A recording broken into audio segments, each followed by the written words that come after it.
Почитувани ученици, добре дојдовте во училницата. Јас сум Лепа Димовска, предметен наставник по географија во Основното училиште 11 октомври. Денес ќе обработуваме нова наставна содржина која се однесува на климатско-вегетацијски области во северниот студен топлински појас во Европа. Што ќе научите на часот? Ќе научите да ги разликувате различните климатско-вегетацијски области во северниот студен топлински појас во Европа. Ќе умеете на карта да ги лоцирате поларната и суполарната климатско-вегетацијска област во Европа. Ќе дискутирате за климата, растителниот и животинскиот свет во поларната и суполарната климатско-вегетацијска област во Европа. Ќе ја развивате картографската писменост и еколошка свест. За успешна реализација на часот потребни ви се следните материјали за работа: географски атлас, физичко-географска карта на Европа, физичко-географска карта на свет, тетрадка, молив или пенкало.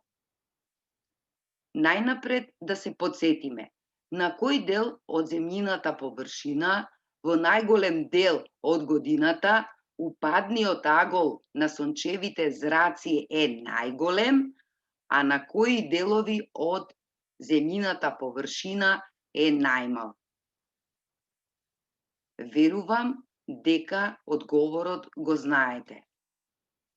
Упадниот агол на сончевите зраци на екваторот е најголем, бидејќи паѓа под прав агол на земјината површина. Упадниот агол на сончевите зраци на половите на северниот пол е најмал, бидејќи паѓа под кос агол и сонцето е ниско над хоризонтот. Во кој топлински појас се простира Европа? Со помош на физичко-географската карта на Европа, погледнете и одговорете. Верувам дека одговорот го знаете. Европа се простира со најголем дел во северниот умерен топлински појас и со мал дел во северниот студен топлински појас. Да се присетиме што е клима.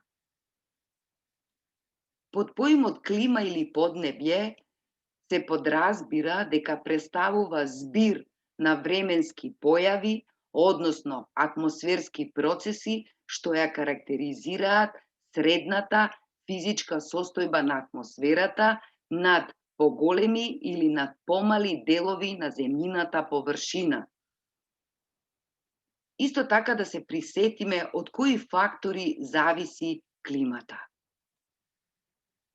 Климата зависи од следните климатски фактори: географска широчина, близината на морињата и океаните, релиефот, морските струи, надморската височина, вегетација и ветрови. Климатско-вегетацијските области меѓусебно се разликуваат според климата, растителниот и животинскиот свет. Врз основа на бројни климатски фактори, во северниот студен топлински појас во Европа се издвојуваат две климатско-вегетацијски области. Тоа е поларната климатско-вегетацијска област и субполарната климатско-вегетацијска област. Поларната климатско-вегетацијска област го зафаќа најсеверниот дел на Европа. Затоа ве замолувам да ги отворите физичко-географските карти на свет, каде што убаво може да ги погледнете островите кои што припаѓаат на поларната климатско-вегетацијска област. Тоа се островот Нова Земја, островот земјата на Франц Јосиф и Шпицберген.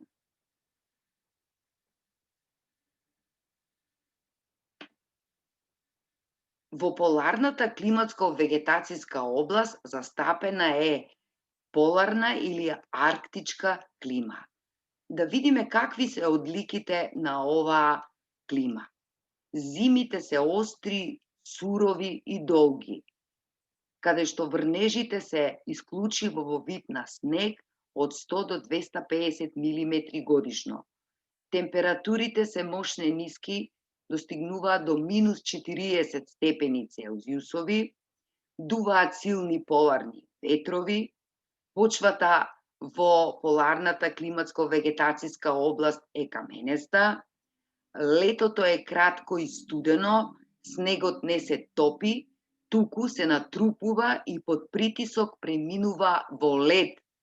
Денот на островот Свалбард трае 6 месеци, односно од 21 март до 23 септември.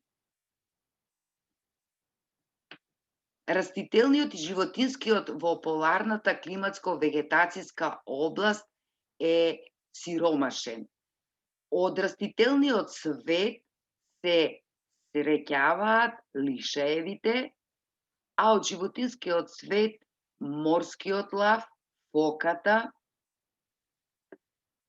поларната лисица, моржот, китот убиец, поларната мечка, поларните галеби и овдека ви е прикажано дното на Северно-ледениот океан, каде што е богат со црви, со ракчиња, со краби, ражи и бројни планктони.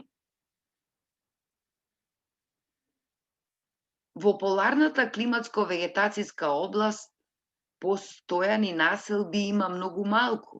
Главно тоа се поларни станици со научници кои што ја проучуваат природата на Арктикот. Островот Свалбард кажавме дека се простира во поларната климатско-вегетацијска област. Уште се нарекува глобален трезор на семиња. Сограден е 2006 година, а целта на овој трезор е да се сочуваат замрзнати копии на примероци на семиња од сите светски култури. Исто така, значењето на овој глобален трезор на семиња е заштита на семињата од бројни природни и вештачки катастрофи. За да дознаете повеќе, а со тоа и да ги проширите и продлабочите знаењата за поларната климатско-вегетацијска област, можете да го посетите линкот или QR кодот. Суполарната климатско-вегетацијска област се простира во северниот дел на Европа, односно го зафаќа североисточниот дел на Европа, го зафаќа скандинавскиот полуостров, полуостровот Кола и островот Исланд. Одликите на суполарната клима се разликуваат со одликите на поларната клима. Во суполарната клима се јавуваат 2 годишни времења, долга зима и кратко лето. Зимите се долги и студени, траат од 7 до 10 месеци во годината, летата се кратки и студеникави и траат до 2 месеци. Снежните врнежи и ледот се топат во лето, со што се создаваат мочуришта. Овдека ви е прикажан еден климодиаграм во суполарната област. Климодиаграм е графикон каде што може визуелно да се представуваат карактеристиките на климата на едно место.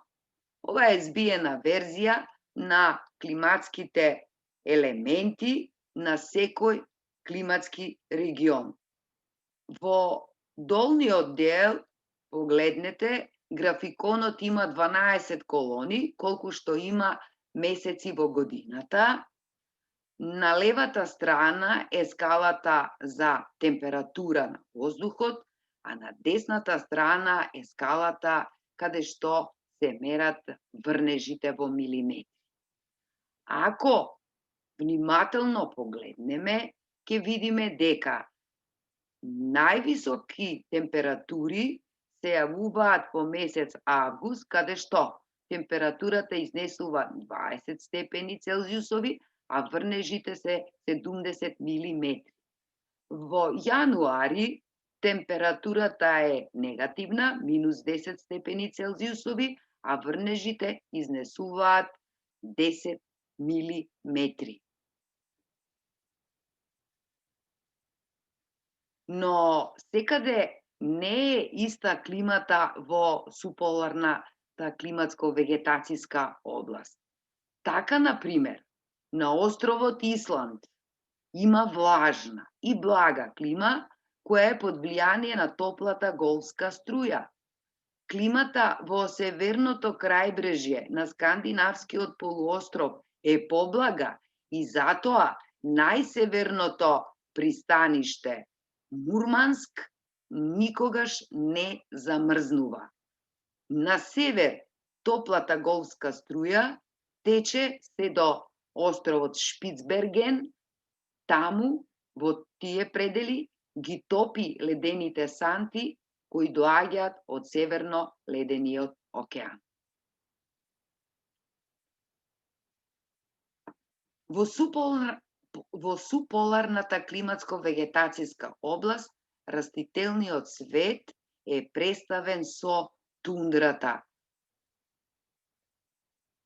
Тундра е растителна заедница во суполарната област, каде се среќаваат мовови, лишаи, бреза и други дрвја со ретки треви. Почвата е мочурлива, изгледот е преубав килим представен со разни бои на цвеќиња, животинскиот свет е представен со ирваси, северен елен, бела мечка, лисица, зајак и други. Оваа област е ретко населена.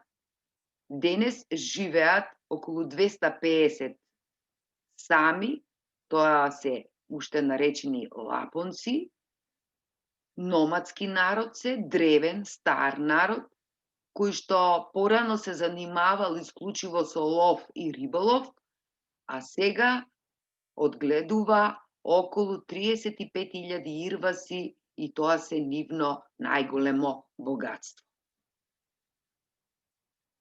На овие слики можете да го разгледате растителниот свет и животинскиот свет во суполарната климатско-вегетацијска област. Во оваа област тоа е побогат. Така, например, се среќава рододендронот, поларната бреза, поларната врба, лишајот, мовот, смреката, која што уште се нарекува Юниперус нана, старост има од 554 години. И животинскиот свет е побогат. Се среќава поларната мечка, ирвасот, поларната кокошка, птицата пуфин, комарци, поларниот зајак, предаторот ермина, мошунското говедо, буфот.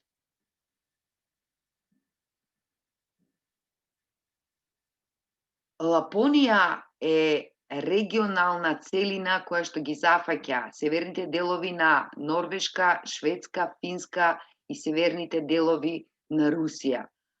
Изолираноста и единствената убавина на Лапонија се заслужни што оваа област е избрана за дом на Дедо Мраз. Дедо Мраз со својот ирвас и кочија секоја година тргнува од селото Рованиеми, тоа е најсеверната финска област во Лапонија, со цел подароците да им ги подели на децата од светот.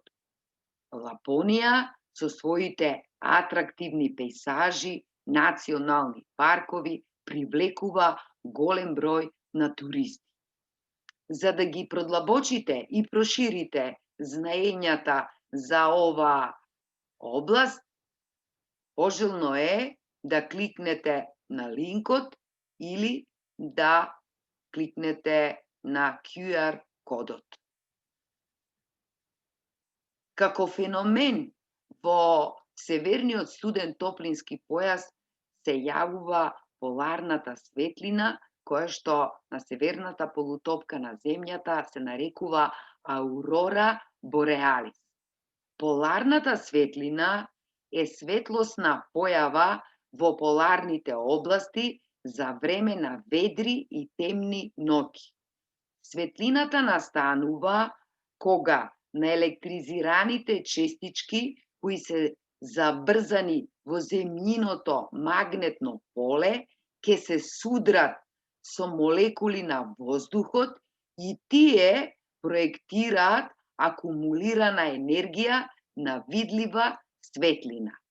Оваа појава е многу слична со начинот на кој телевизорот создава слика или на начинот на кој свети флуоресцентното светло. На оваа фотографија поларната светлина е представена со виолетово-зелена боја. Има верување дека кај народите дека поларната светлина ако се види во животот, таа личност ќе има среќа. Во северниот студен топлински појас забележано е големо глобално затоплување. Глобалното затоплување е постојано зголемување на просечната температура на воздухот близу до површината на земјата и на океаните. Глобалното затоплување предизвикува климатски промени кои влијаат врз распоредот на врнежите, нивото на морињата и врз растителниот и животинскиот свет. Климатските промени се закана за екосистемите во поларните области. Например, во северниот студен топлински појас забележано е намалувањето на бројот на поларните мечки. На оваа фотографија имате како поларната мечка во февруари 2019 година, тоа е северниот дел на северна Русија, во едно мало место кога навлегуваат 50 мечки и навлегуваат во домовите на населеното место, дури атакуваат и на човекот.